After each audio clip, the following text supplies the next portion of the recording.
हाल ही में देश के 5 राज्यों में 2023 के विधानसभा चुनाव हुए, जिनमें से 3 राज्यों में भाजपा की सरकार बनी, मध्य प्रदेश, छत्तीसगढ़ और राजस्थान। सियासी जानकारों ने कांग्रेस की बुरी हार के पीछे कई कारण बताए। एक कारण ये भी रहा कि भाजपा से मुकाबला करने में कांग्रेस पार्टी उतनी सक्षम नहीं रही। एक कारण ये भी रहा कि कांग्रेस के पास कोई विजन नहीं है जिससे वो भाजपा को चुनौती या फिर टक्कर दे पाए।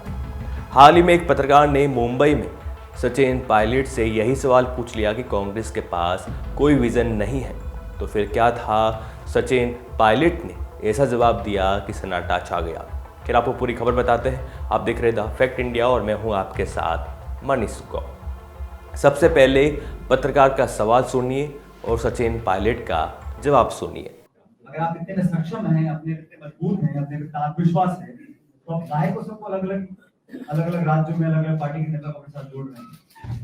और मैं तो ऐसा मानता हूँ हर व्यक्ति को ये छूट है कि वो किस विचारधारा के साथ काम करना चाहता है, किस दल में काम करना चाहता है, उनका व्यक्तिगत निर्णय है। लेकिन समय बताएगा और जनता बताएगी कि वो निर्णय सही था या गलत।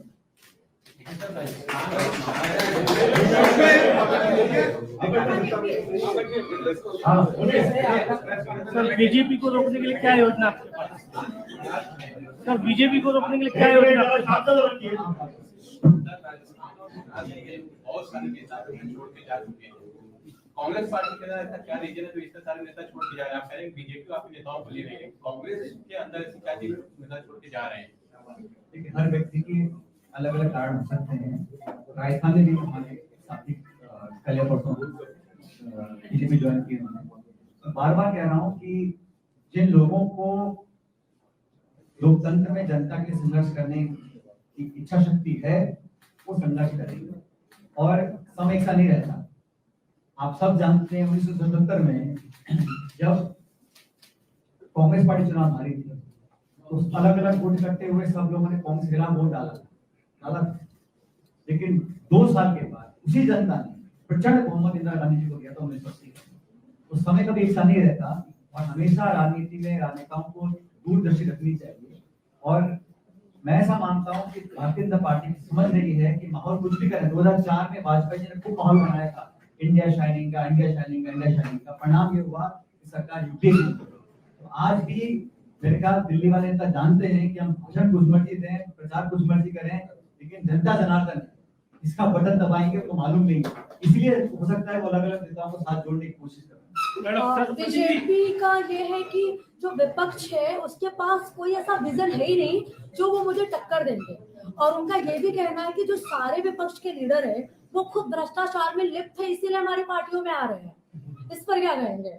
बचने के लिए आया ऐसा है। आपका आगे का विजन क्या होगा? विजन की बात है। सबसे पहली बात, हम लोगों ने जो अधिवेशन में ये संकल्प लिया था कि किसानों के लिए एमएसपी की गारंटी देंगे, लीगल गारंटी देंगे। पहली पार्टी देश में, राष्ट्रीय पार्टी जिसने घोषित किया, खड़गे जी राहुल जी ने मेरे राज्य के छत्तीसगढ़ में अंबिकापुर में, कि हम एमएसपी की लीगल गारंटी देंगे। हमारा ये विजन है। हमारा विजन है जो हमारे नेताओं ने देश में स्थापित करके दिखाया। हम लोगों ने आर्थिक वृद्धि भी दिखाई, हम लोगों ने नरेगा कानून बनाया, सूचना का अधिकार दिया, लोगों को सशक्त किया। और ग्रामीण क्षेत्र में जो आज विकास हुआ है पिछले 70 सालों में, उसको कोई नकार नहीं सकता। तो कांग्रेस पार्टी का आंतरिक सुरक्षा में आज चीन लगातार हमारी सीमाओं के अंदर घुसता चला जा रहा है, हम जवाब देने को तैयार नहीं। मैं कहना चाहता हूँ, अगर चीन को मुंहतोड़ जवाब देना है, सरकार दे, हम सरकार के साथ खड़े। लेकिन ऐसा नहीं हो सकता कि आप कुछ करें ना, खबरों को दबा दें, घुमा फिरा के जवाब दें। हम तो कहते हैं कि राष्ट्र की सुरक्षा के साथ, हमारी अस्मिता के साथ, हमारी इंटरनल सिक्योरिटी के साथ कोई खिलवाड़ बर्दाश्त नहीं। हमारी सेना सबकी सेना है। जो फौजिया सड़क पर खड़ा है बर्फ में, रेगिस्तान में गोलियां खा रहा है, वो किसी एक दल, एक विचारधारा के लिए नहीं खा रहा, एक पार्टी, एक सरकार के लिए खा रहा है, वो मुल्क के लिए खा रहा है। तो हमारी सेना, हमारी सुरक्षा सर्वप्रिय है। देखिए, पार्टियां, सरकारें आती जाती रहती है, लेकिन मुल्क ज्यादा महत्वपूर्ण है और देश की सुरक्षा के लिए इसमें कोई दो राय नहीं हो सकती।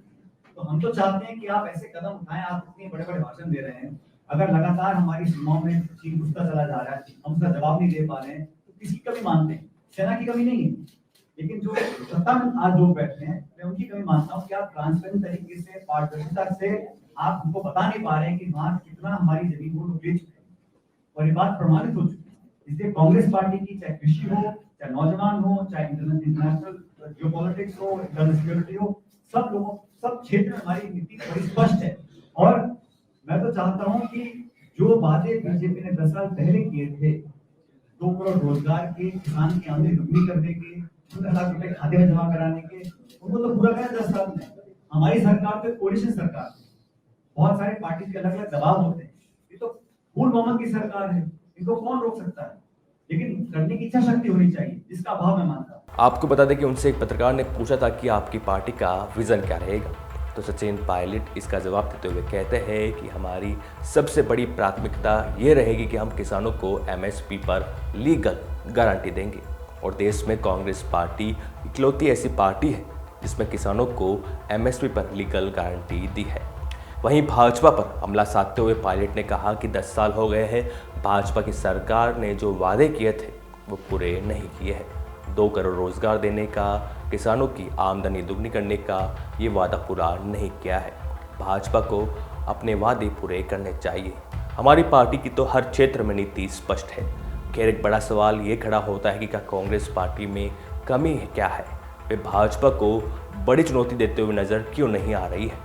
हालांकि सचिन पायलट ने अपनी नीति बताई, भाजपा पर हमला साधा, लेकिन कांग्रेस पार्टी अभी कमज़ोर होती हुई नजर आ रही है, क्योंकि छोटे मोटे नेता नहीं बल्कि बड़े बड़े दिग्गज नेता कांग्रेस का दामन छोड़ते हुए नजर आ रहे हैं। खैर, आपकी इस खबर पर क्या राय है हमें कमेंट कर जरूर बताएं और ऐसे तमाम खबरों के लिए बने रहिए द फैक्ट इंडिया के साथ। नमस्कार।